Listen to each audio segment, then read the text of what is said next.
manatra ny raba doblasitoko vavy amin'ity takariva ity ary dia asainy ampanajana indray ianao anaraka hatramin'ny farany ny fampalalam-baovao eto amin'ny fahitalavitra ma-tv ny fomba fijeriny prime ministre lehibe ny gouvernemanta eo anatrehan'ny raharaha marikaravallomanana sy ny fahatongavany antandrazana antsokosoko no nazahoanako tamin'ity androndroany ity ary dia hoentina aminao eo ihany koa ny fionana ny tanterahan'ny tale général ny Bianco entina indrindra isorohana ny kolokolo samihafa mety iseho eto amin'ny firenena isan'ny etsika nisokafana tamin'ny fomba ofisialy androany ny salon de l'habitat natao indrindra nomezana lanja ny fanorenana trandro araka ny fanambara teo manasanao anaraka hatramin'ny farany fampalalam-baovao nitondra ny fijeriny amin'ny mety ho fizotriny fitsarana n'Andriamatoa Marc Ravalomanana filoha teo aloha ny prime ministre lehibe ny gouvernemanta amin'izao fotoana izao Andriamatoa Cool Roger nambarany moa fa ny fitoniny ato amin'ny firenena no ilaina ary izay ihany koa no irarina.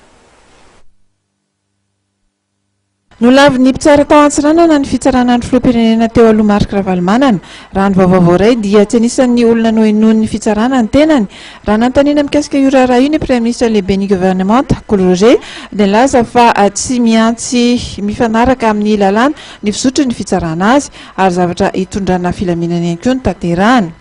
Ina moa ny fitsipahana za tsy spécialiste amin'ny droit sy amin'ny lalàna fa izao fotsiny azoko telemina aminareo izy dia tsy maintsy zotra amin'ny tsy maintsy zotra ny fitsarana azy tsy maintsy zotra amin'ny fitsarana zay amin'ny tanàna tan-dalàna rehetra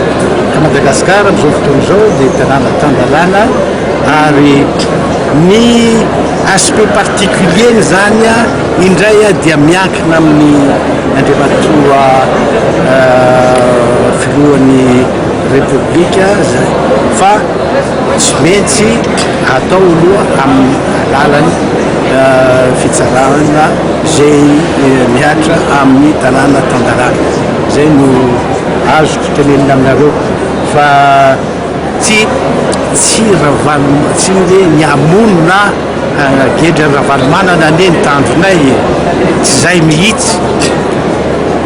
fa ny hitondra fahasambarana amin'ity firenena ity zay fotsiny ataoko nareo eritreretra fa zay fahasambarana zay dia miankina amin'ny filaminana karaha zay zavatra azo atao hitondrana ny filaminana amin'ity firenentsika ty. Mikasika ny fanendrenana ny solony misitry ny angovo indray raha ny falazavana nentin'ny prime ministre ihany dia efa mandeha ny fijerena izany ary rehefa tonga ny fotoana dia ampahafantarina no marian'ny prime ministre fa ny tanjon'ny gouvernemanta dia iray dia ny ampandroso ny firenena.